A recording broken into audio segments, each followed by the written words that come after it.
Hi, in front of me is Samsung Galaxy A90 5G, and today I would like to show you how you can set up screen lock on this device. Firstly, open Settings, then scroll down and tap on Lock Screen. Over here, tap on Screen Lock Type and pick one of the options, Swipe, Pattern, PIN or Password.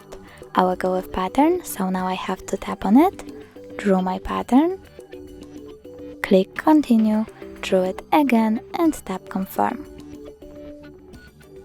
When you're done, click Done. Now tap Continue if you want to back up your pattern and enter your Samsung account informations. But I don't want to do that, so I will just go with Home button.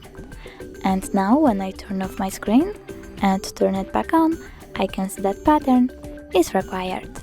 Thanks so much for watching. If you enjoyed this video, don't forget to leave a like, comment and subscribe. Bye!